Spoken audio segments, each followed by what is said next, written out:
年记者，原来是你。过节了，李爷爷让我来家里吃饭。哦，专门给他带了粽子和健力多。你上次送给他的补品，他都没吃完呢。没事啊，可以先囤着，因为你平时也忙，这也算为你分担一点了。谢谢。啊，李爷爷呢？哦，我外公他说突然有点急事，出去了。哦，他跟我交代了，让我好好招待你，哈。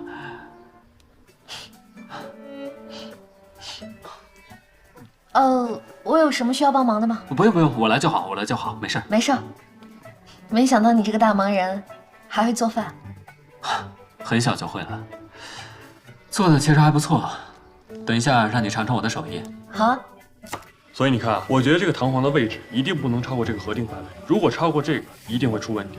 所以你看，这个060057这个编号的位置，这个弹簧一定是最关键的。林工，这自从糖果加入咱们之后，咱们进度真的快了好多。那必须的，你也不看看他是谁挑的人。哎，要我说啊，这糖果就是女版的李岩峰啊。你说的对，我每次看见糖果的时候，就觉得自己在照镜子。你这是在夸我吗？就算是吧。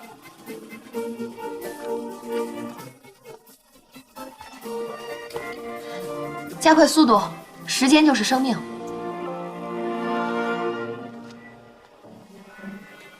啊，对了，兰溪那个事故原因找到了吗？找到了。这起事故的主要原因是门泽尔电机的耗损。电机啊，那我可以做一次专访吗？目前还不太合适。我们江浙所有人都明白这起事故的严重性，所以从研究所到维修部，每天都在加班加点，想尽快解决故障。如果在没有修好之前，我们就做新闻，指责其他厂商的部件，这有点逃避责任的嫌疑。你考虑得很周全，不愧是江车的中流砥柱，既让人安心，还在工作上不可或缺。那是必须的，我们必须得从这起事故当中吸取经验教训，规避未来的问题。而且虽然我们现在已经找到主要原因，但是我们也不能大意，得继续排查。对于我们轨道交通事业来说，安全是高于一切的。哟，没想到你还挺麻利的。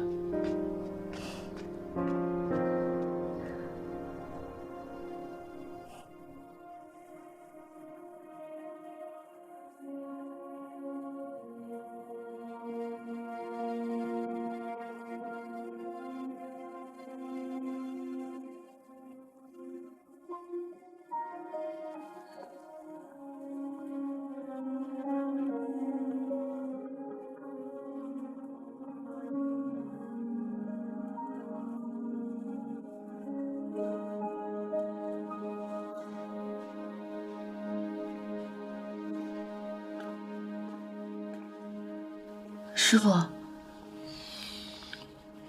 你要的报告。啊。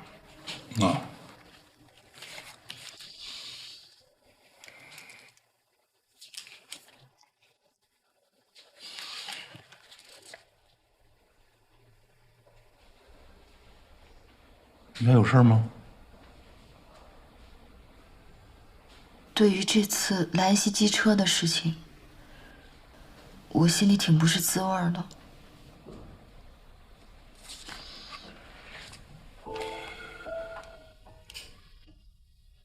就是这件事儿啊，心里头最不是滋味的应该是我。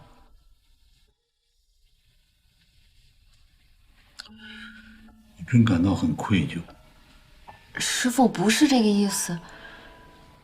就是咱们今后要想做到心里不愧疚，那么就得把眼下的工作做得更细致、更精准些。明白。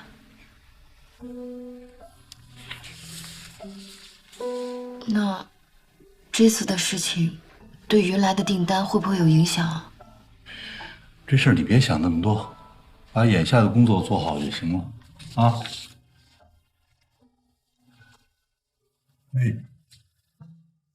别太累了。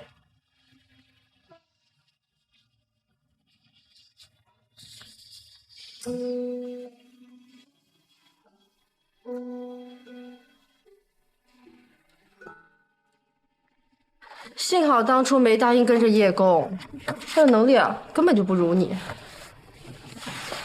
我以前啊也不是很喜欢叶公，但是后来我对他改观很多。改观？改观什么呀？你板的要命呢。我给你讲个故事吧，愿不愿意听？什么故事啊？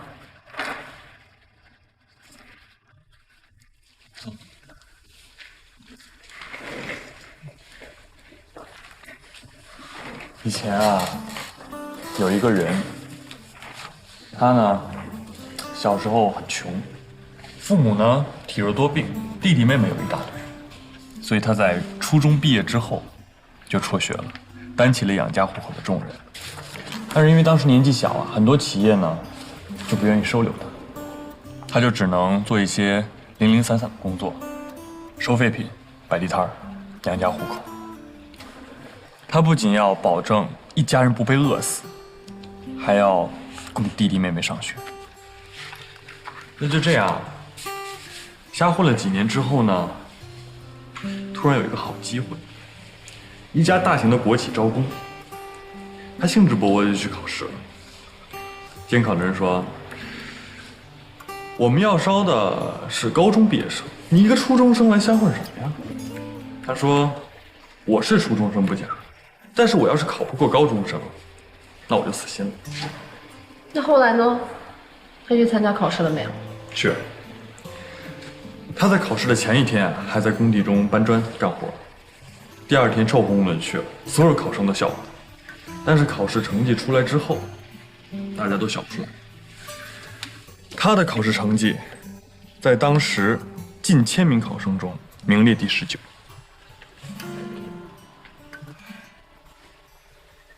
我知道他是谁了。对，他就是叶公。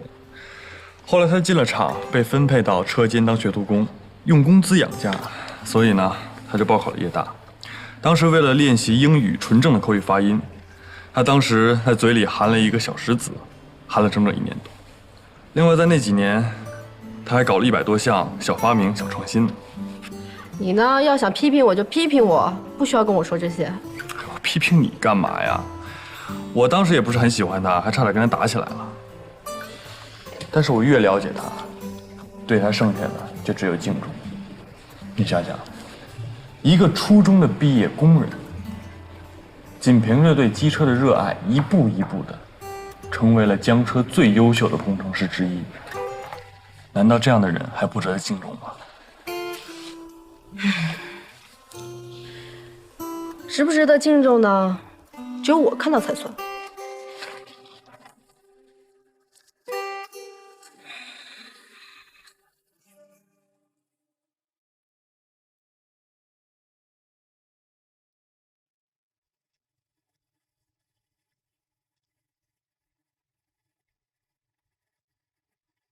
汤已经煲上了，一会儿就能吃饭。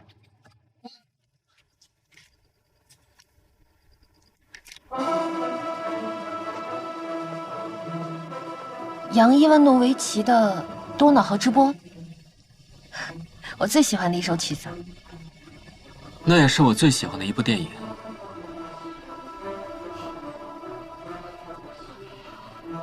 米哈伊把自己的外套脱下来，截了一大段给孤儿披上，还画了2道横杠，多暖的画面。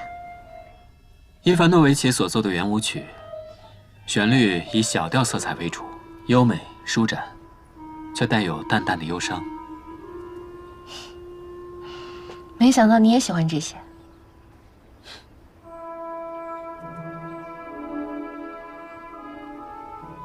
那天听心怡又提起你父母的事儿，真的很难以想象，你从那么小开始，就要承受那么大的苦楚。都过去了。但是那种伤害会一直持续到现在，它甚至带走了你眼里的光芒，嘴边的微笑，甚至是你的七情六欲，最后把你变成一个木头人。原来你是这么看我。我逗你呢。人是情感动物，其实越是看起来无欲无求的人，越是深深把情感埋在心里。我倒是听出了你这句话的另外一层意思啊。你是想说真一吧？李岩峰想跟林真一在一起，你就认林真一当妹妹。心怡和林爷爷想让你跟我在一起，所以你就留下来给我做晚饭。你不想让哥们儿伤心，不想让长辈失望，但是这些都是他们的感受，你的感受呢？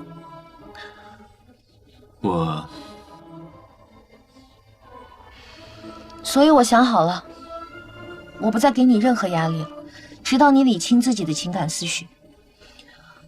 如果你真的爱林真一，你就要为自己活一次。其实真一都已经跟我说明白了，他只是把我当哥哥，之前那些都只是误会。那你的感受呢？你怎么一副采访的架势？你别岔开话题，你还没回答我呢。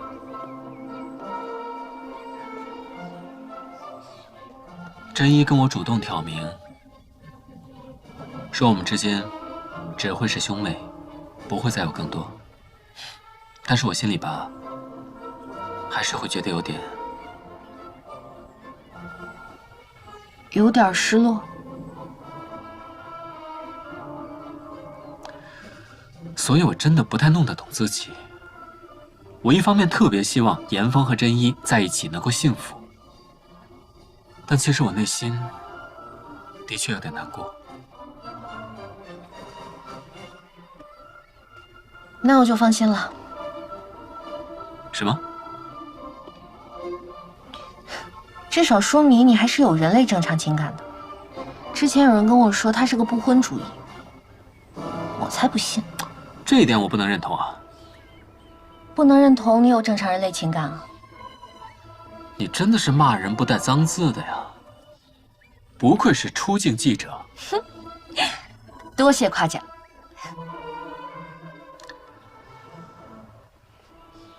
不过说出来，的确舒服多了。谢谢你让我当你的听众。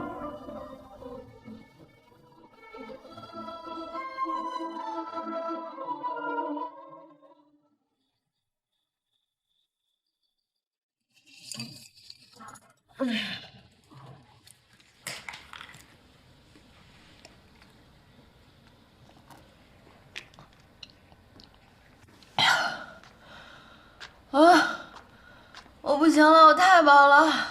爸，你以后别做那么多好吃的了。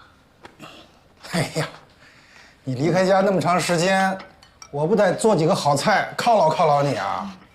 哎，兰溪城铁脱轨，这问题呢，就出在电机上。江车怎么就这么多灾多难呢？又帮不上什么忙，只能看着干着急。你帮得上啊？工作室的仿真技术啊！哎呦，你快别提了，这工作室啊一直亏损，现在连电费都快交不起了，父也没什么信心了。我估计啊，这工作室早晚得关闭。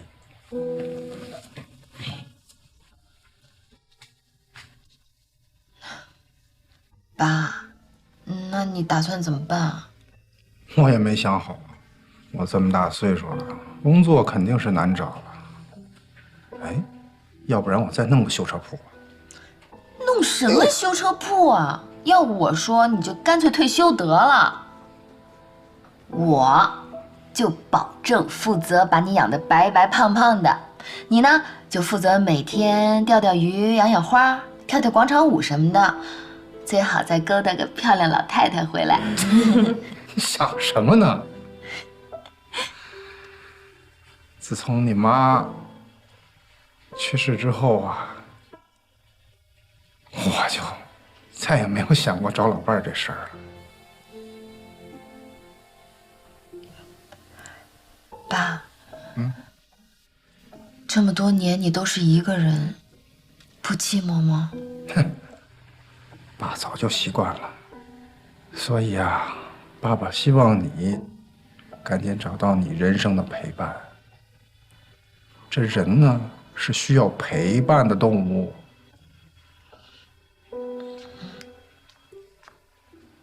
我知道了。嘿，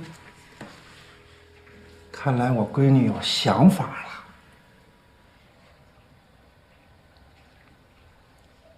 谭静洲，不对，从莱恩熙回来就不太对劲了。我看呐，就是李岩峰那小子。哎呀，没有的事儿，我只是觉得他没以前那么讨厌了，也不像小时候那样总欺负我，所以。哦，是吗？但是那个小胖子可不是这么想的吧？要不然他干嘛老早搬到你隔壁去了？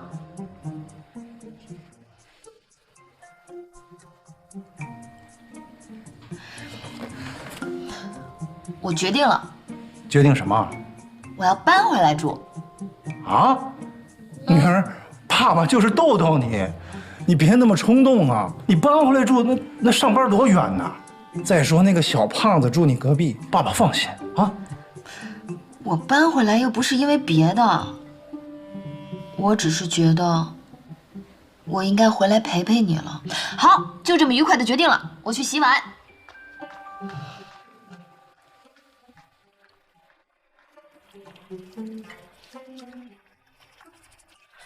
我一会儿给你泡杯茶。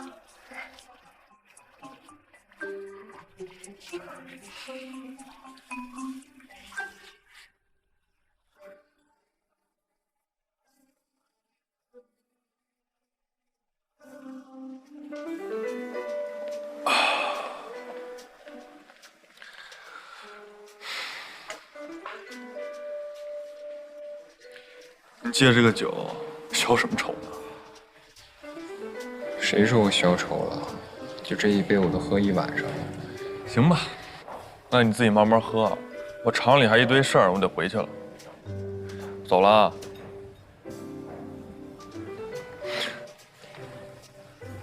你知道吗？你在特别内疚的时候，脸上就会出现一个特定的表情。什么表情？哎，就你现在这个表情。有话就直说。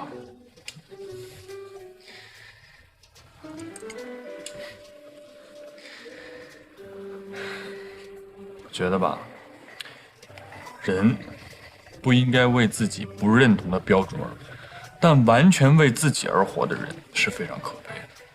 所以，有些事情该认错，他就得认错。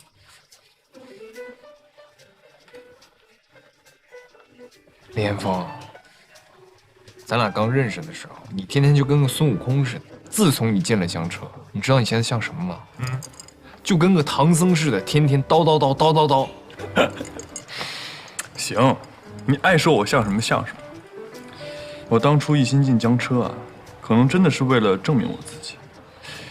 但是我在江车工作的这段时间，我慢慢发现，我是被一种更大的使命感所召唤。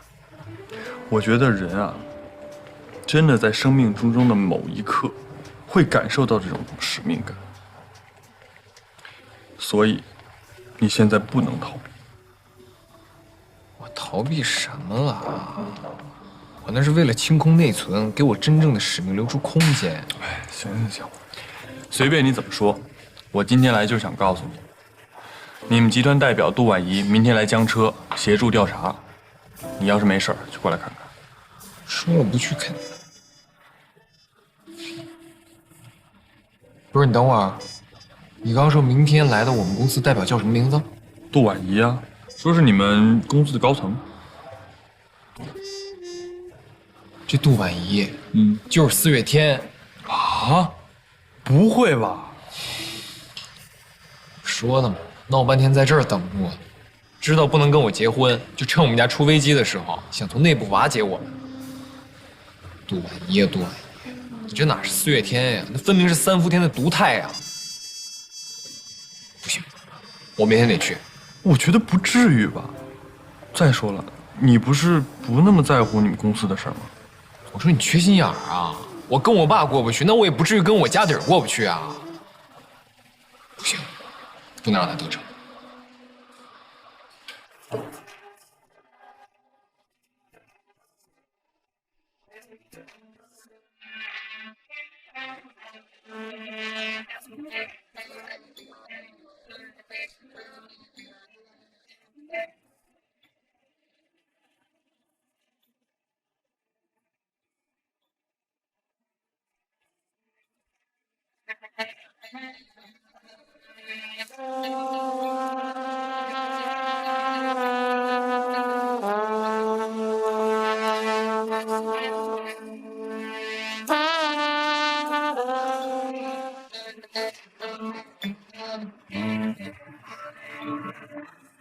杨总您好。你好，我是富士集团的代理执行副总裁杜婉仪，受老傅先生委托，来和贵集团就莱恩西机车事故进行洽谈。你好，杜女士，我是江车集团的总经理杨志刚，这位是我们莱恩西危机公关的负责人谭静洲。那好，里面请。好，请。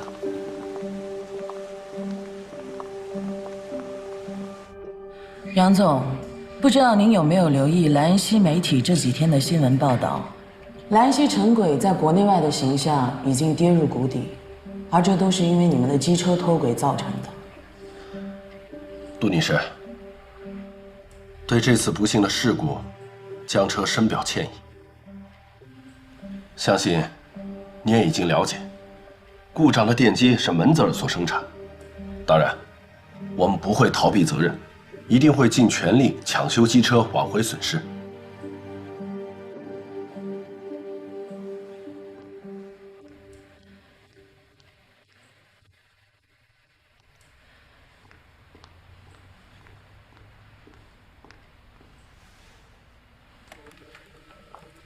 首先，我代表富士集团感谢江车集团的诚意。不过，这次我来到中国，就是为了商讨赔偿事宜的。那么，让我们来先看一下富士集团在这次事件中的实际损失。这是代表集团股票价格的曲线，诸位可见，自从发生了机车脱轨事件后，股票的价格就一路下行。第二个下行拐点就是老傅遭到董事会排挤的消息被放出。第三个是去年江车集团在莱恩西试车失败的情况被媒体再次翻出。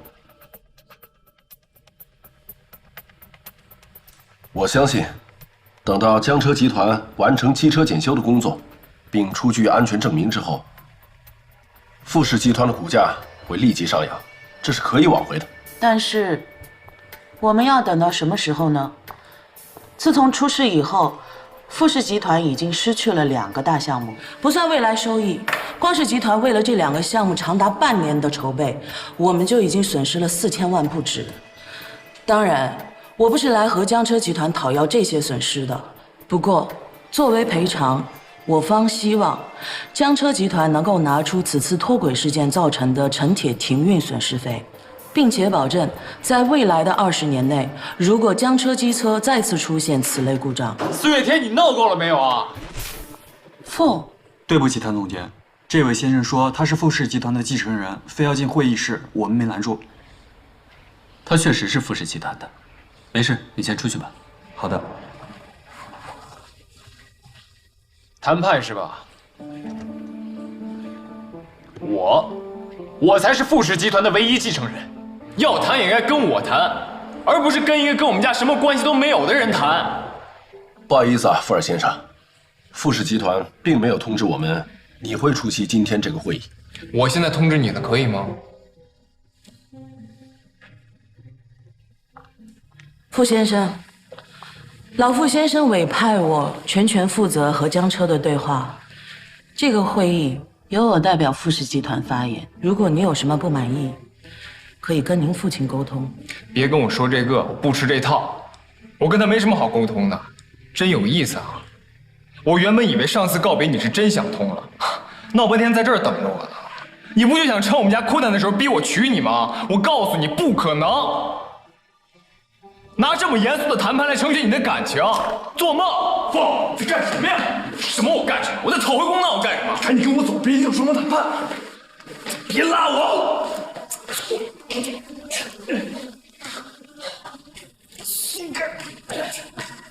杨总，特别抱歉，如您所见，我们在内部分工上发生了一些分歧，请给我们一些时间，待我们处理完内部问题，再继续开会。好，可以。那杨总，我先告辞了。啊，我送你。哎，别走啊！哎，你别走，别拉我！别走，别丢人了！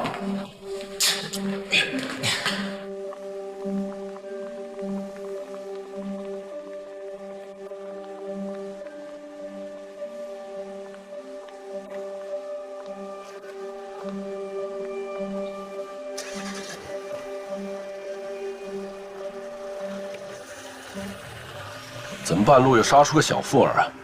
他跟那杜女士怎么回事？听说小富儿和老傅的关系紧张，就是因为老傅给那小子安排了政治婚姻，而小富儿跟严峰又是大学死党，所以来到中国投奔李严峰。还有这么回事呢？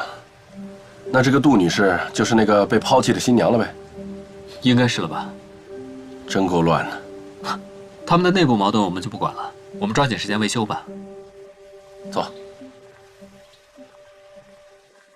走，放开我！快点，放开我！走。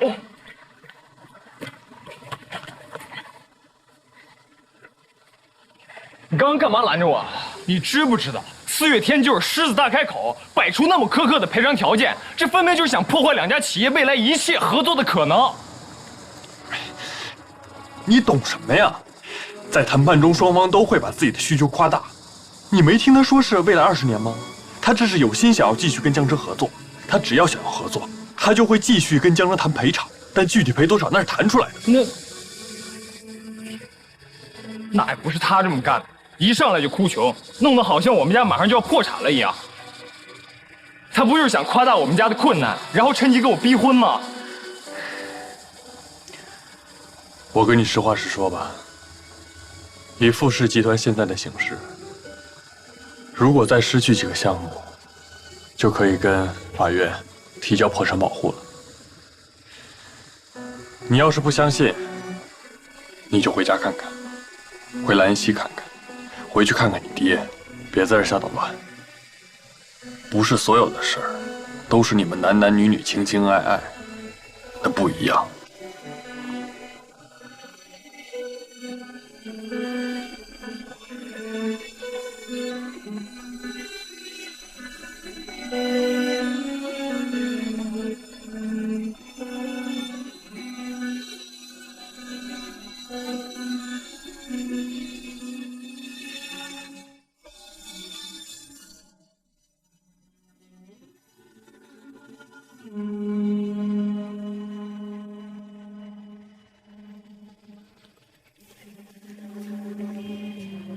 年姐来了。你好，杜女士，我是江州电视台记者，我叫年年，我想就这次莱恩西机车事故给您做个采访，可以吗？不好意思啊，年记者，我想就这个事件，我们已经表过态了，江车集团需要承担，因为毕竟是他们的机车质量问题造成了我们严重的损失。根据我的了解，这次出事的富士集团事故原因是因为门泽尔的电机有问题，是吗？没错，是门泽尔电机，但是我们是跟江车集团购买的整车，所以我们只针对江车集团追责。虽然我们也不否认江车集团在这次事故中应急处理已经做得很好了，但是毕竟坏的机车就在那儿。我们富士集团在这次事故中损失惨重，也希望媒体朋友体谅我们集团对江车集团给我们提供的安全保证的急切心情，谢谢。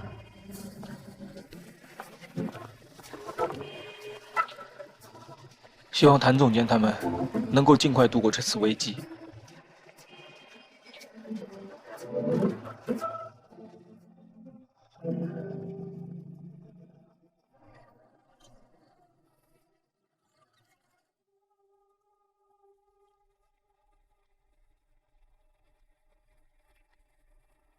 嘿，你怎么这么晚了还不回去啊？王叔，你怎么还不回去睡觉啊？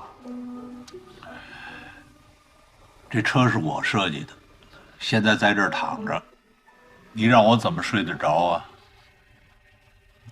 你这儿有什么进展没有啊？其实该检查的我都检查了，但是，我总觉得……你觉得什么呀？你说。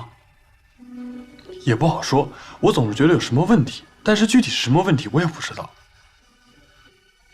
你告诉我你哪儿最想不明白？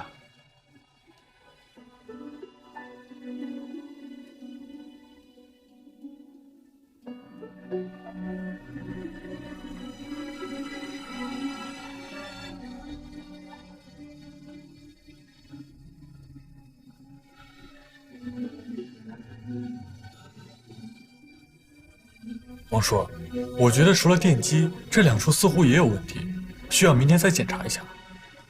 对对对，如果在……没事，你说哪儿啊？王叔，你看现在都几点了？这么晚了？是吧？这么晚了，你赶紧回去休息。我呢，刚才已经理解了您刚才的思路，我自己改就行啊。你听我跟你说啊，你也休息吧啊！咱们今天就到这儿了，收工收工。不是，快！行，那我也回去睡觉。来。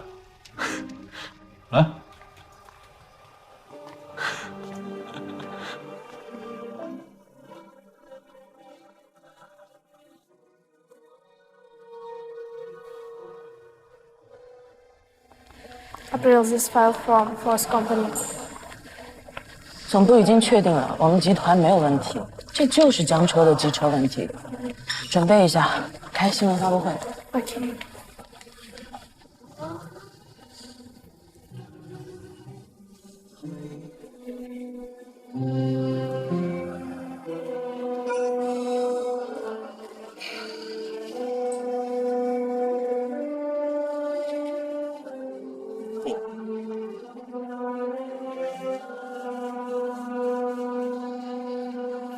手机。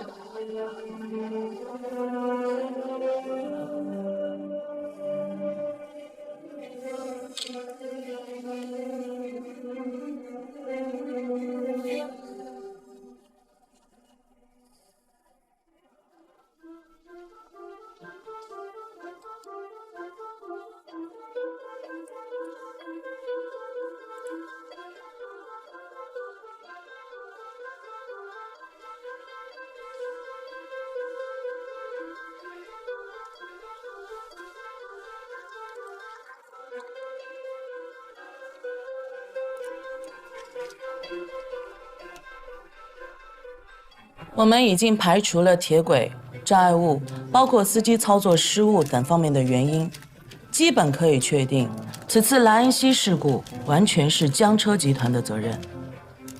综上所述，我们会尽快地向江车集团进行严格的追责，要求江车集团为他们的过失承担全部责任。也希望江车集团就本次事件给富士集团造成的经济损失和名誉损失作出赔偿。同时，我代表富士董事长正式宣布，基于本国交通部协商，本着对安全隐患零容忍、严控安全风险的管理原则，停运全部从江车引进的25辆城铁机车。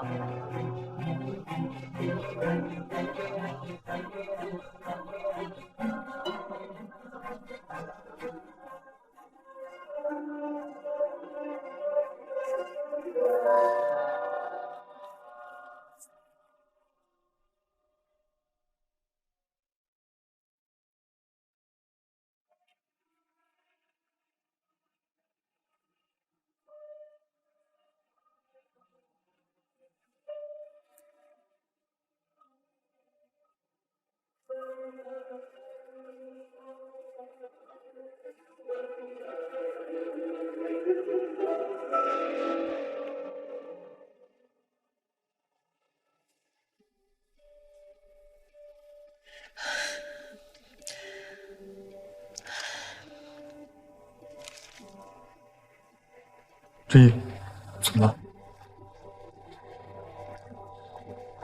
明光，你看吧。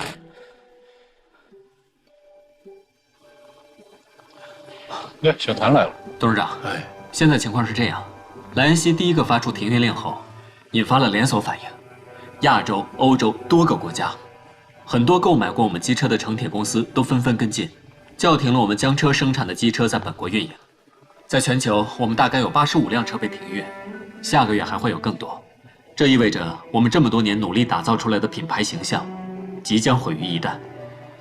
如果不能尽快完成维修，造成的影响会更严重。莱恩锡的事故现在影响的不仅是已售的成轨，而且已经波及到了在售和预售的所有订单。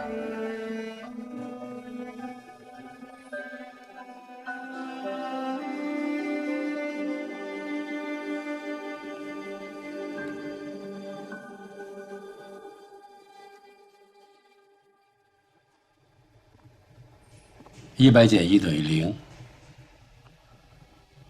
最初是以监狱的一项职责纪律，说的是，不管你以前干得怎么好，在你管理的众多犯人中，只要有一个逃跑，那就是永远的失职。